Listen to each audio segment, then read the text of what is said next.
Hello, I'd like to welcome everyone and thank you for listening in advance. Today I'm going to begin a series on healing, self-healing. And I just wanted to start this off by talking about self-reflection. Self-reflection. And I thought that this was a very, important topic because many of us do not self-reflect. We do not turn the mirror inward and see where we truly need to be healed, where we truly need to be restored. So I just want to pose the question, what areas is it that you are challenged in? What areas is it where you know that you are not performing at your top peak? Areas that you need to pay attention to, areas that need to be restored. But for an example, if you are having anxiety attacks, if you are having panic attacks,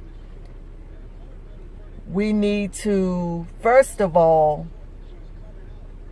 study what's going on. Look up, Google anxiety, Google panic attacks, and begin to know what the signs and symptoms are and why you are experiencing these feelings, these situations, these circumstances. And I'll give you a story. A couple of years ago, I was like engulfed with anxiety and panic attacks. I didn't even really know what was hitting me. I didn't know what was going on.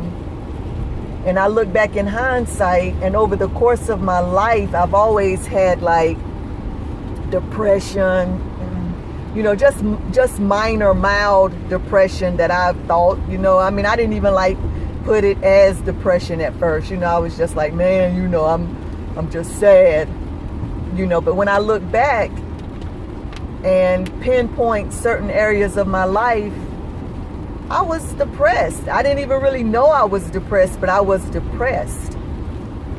So a few years ago, I'm not even going to say a couple because it's been longer than that, but a few years ago, I began to experience anxiety attacks and panic attacks on 10. Okay, it just escalated to 10, and I was like, oh my goodness, what is going on? I was in a weakened state, and the panic attack and the anxieties and stuff just took the opportunity, because at the end of the day, and the disclaimer is, I'm not a doctor, so people who are on anxiety medicines and stuff for chemical imbalances and stuff, I'm not a doctor, so do not get off of your medicine because of my words. If you get off of your medicine, it's because your faith and your ambitions have instructed you to get off of those drugs. So yeah, we'll go back to whenever I was having panic attacks and anxiety. I was having them because my mind wasn't in line with the things that the Lord was saying to me. I was like, I became depressed because I was going through a life change. I had just recently went through a divorce. I had moved. I had just did a whole bunch of life changes. And you don't think that stuff is true when people say they go through midlife, crisis is what they call it. When people say that they go through midlife situations, but that's I believe that that's true in hindsight, because that's exactly when everything kind of came down on me. It came down on me at the time when I was getting ready to turn 50. And so many life changes had taken place in the course of 2 years. And by the time I was getting ready to turn 50 was the time when I had to deal with my own self-reflection. I had to deal with issues. I had to deal with the feelings that I had numbed. I had to deal with a whole lot of things that I previously hadn't dealt with correctly. Even if I thought I dealt with it, I didn't deal with it correctly. So that brings me to this point here. Whenever you're going through a situation or a circumstance, make sure that you deal with the situation properly. Get out of the habit, ladies, of sweeping stuff under the rug. Get out of the habit of just like being angered and not releasing that anger. Get out of the habits of saying, I'm all right, when really you are not all right. It is okay to say that you need to talk to somebody. I'm not talking about a psychiatrist, but if that's what you choose, then that's what you choose. But I'm talking about those confidants. I'm talking about your friends, a pastor, whoever you need to talk to. Talk to that person, just find the resources that will help usher you out of that state of being. It's okay to be angry, but the scriptures tell us to be angry and sin not. It's okay to feel scared. It's okay to feel fearful, but you have to override that fear. Because the scriptures have taught us that fear is not of the Lord, and fear brings torment. I'm talking about ungodly fear. I'm not talking about godly fear, because we are supposed to fear the Lord with a holy reverence toward him. That's the fear he's talking about.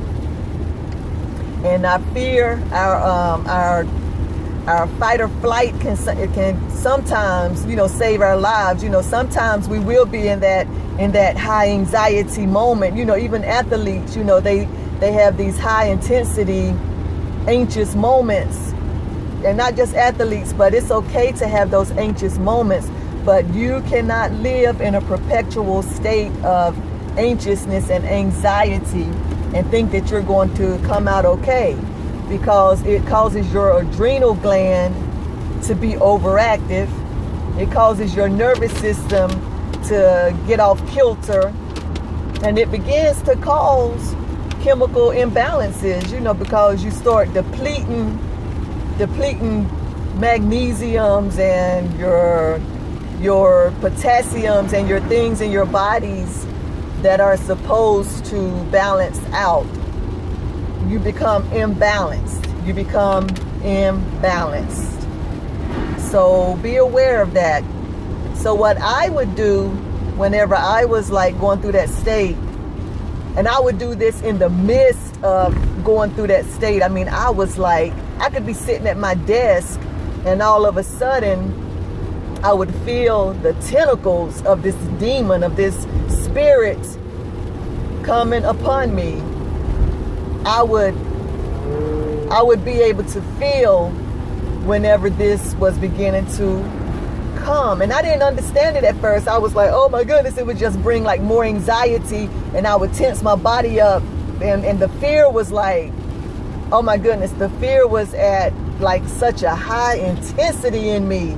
I was walking around with this fear factor that normally I think I always had, but it was always on a scale of 1 or 2. And maybe sometimes it might have hit a higher number through the course of my life, and I'm almost positive and sure that it probably did, but I just didn't know how to identify it. So at this point, it was at a 10. In my opinion, it was at a 10, because I was walking around in a fear. Even whenever the anxiety wasn't overtaking me, I would still have a generalized anxiety. I would still have a generalized fear that something was going to happen. So I would go to the library just so I wouldn't have to go home sometimes. If I didn't want to go to an isolated place, I would just take my tablet and a pen and my computer, and I would go to the library and just do research. I would do research on my computer on anxieties, depressions, and I began to discover a whole lot of things. So I would also go to the Word of God, because I said, okay, I got to, Father, what is going on? What is going on? So I began to learn. So whenever I got to the point to where when this anxiety would try to like override me, I was beginning to get stronger, because I was gaining knowledge, and I began to say, okay, I'm getting ready to feel this anxiety attack. I'm getting ready to ride this wave out and see what this thing is doing. And and I began to, when I would have this anxiety attack, I would like let it come. No, I mean, I wasn't letting it come. It was going to come, but I was just like facing it. And I would just be like, okay, now I'm feeling this. You know, it's making me feel fearful. You know, what am I thinking in this moment? What am I thinking? So I began to I began to what's the word I'm looking for? I began to stalk it. I began to stalk the anxiety when it would come upon me. I began to say, okay, what is it doing? How long blah, blah. I just started like experimenting per se. So then I started becoming not afraid of it. I began to be strengthened towards it in the Lord, because of the word that was beginning to rise up in me, the standard that was beginning to rise up in me. So I would just stalk it. When it would come, I would stalk it. So then I got to the point to where once I learned what it did to me, I started whenever I would feel it come, I'd be like, in the name of Jesus, I bind up anxiety. I forbid you from operating. I cast down imaginations and every high thing that exalts itself against the knowledge of God. And I take every thought captive. And I begin to say, I will not die, but I will live to proclaim the works of the Lord. I just began to start attacking it head on with the word of what the Lord has said about me. I began to attack it, and it got weaker. So I realized that it got weaker. And the scriptures tell us, to submit to the Lord, resist the devil, and he'll flee. So I had to put into practice the word. We study the word all our lives. A lot of us do. We're not study. Some people don't study, but we hear the word. Well, many hear. I'm not saying everybody, but I have heard the word. And throughout my life, I would put things to practice. But at that point in my life, it was time to put other things to practice and really, really, really believe. I had to really, really, really believe. My faith was tested. Because there were times when I was walking around and I would get dizzy sometimes. The anxiety and the depression was just so high. It had me off kilter. I was imbalanced. So I would sometimes lay in the bed and I would be then this attack would come on me and I would just curl up in a ball and just be scared. Oh my goodness, what's going on, Lord, am I gonna die? All of this. So I had to put my trust in the Lord for real, that he was gonna bring me through this. I had to put my trust in the Lord, and it didn't just happen overnight. It was a journey. And now I believe that I went through that journey so that I can help other people to come out. I'm going to go in and I'm going to pull you out by any means necessary. I'm not talking about something that I just heard other people talking about or something that I just saw on TV or read in a book. I'm talking about a place that I was at. I was in a pit. I was in a pit of despair. I found myself in a pit of despair. That I'm not necessarily going to say that other people got me in. I can pretty much say that I got my own self in, but I had to depend on the Lord to help me get out of. I couldn't get out of it by myself. I could not get out of this by myself. And as women, we have to realize that, because we are so used to having to get out of situations by ourselves. You know, being wives, being mothers, being, you know, like on the job sites, you know, just being a woman, you know, we have like a natural nurturing tendency. So we'll kind of like take on things that we don't have to take on just to get it off of somebody else, you know, to get it off of husbands, to get it off of children, to get it off of our parents, to get it off of our sisters and brothers, to get it off of our, you know, co-workers. I mean, we take on things that we don't necessarily have to take on. You know, we're going to have to stop being superheroes all the time. Be your own superhero to yourself.